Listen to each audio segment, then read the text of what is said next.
Right, మరొక breaking news చూస్తున్నాం. నూతన సంవత్సర వేడుకల వేళ రాష్ట్ర రాజధాని హైదరాబాద్ వ్యాప్తంగా పోలీసులు డ్రంక్ అండ్ డ్రైవ్ తనిఖీలు చేపట్టారు. తనిఖీల్లో భాగంగా సైబరాబాద్ పరిధిలో మద్యం తాగి వాహనాలు నడిపిన 2 మహిళలు సహా 1239 మందిపై పోలీసులు కేసు నమోదు చేశారు. 938 ద్విచక్ర వాహనాలు, 21 ఆటోలు, 275 కార్లు, 7 భారీ వాహనాలు స్వాధీనం చేసుకున్నారు.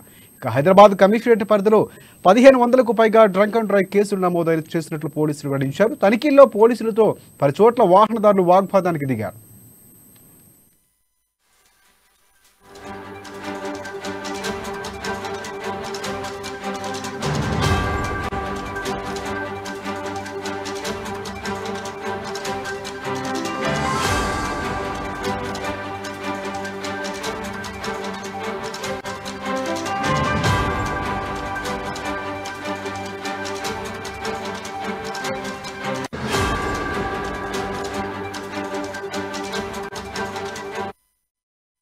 బ్రేకింగ్ న్యూస్ చూస్తున్నాం. నూతన సంవత్సర వేడుకల వేళ రాష్ట్ర రాజధాని హైదరాబాద్ వ్యాప్తంగా పోలీసులు డ్రంక్ అండ్ డ్రైవ్ తనిఖీలు చేపట్టారు. తనిఖీల్లో భాగంగా సైబరాబాద్ పరిధిలో మద్యం తాగి వాహనాలు నడిపిన 2 మహిళలు సహా 1239 మందిపై పోలీసులు కేసు నమోదు చేశారు.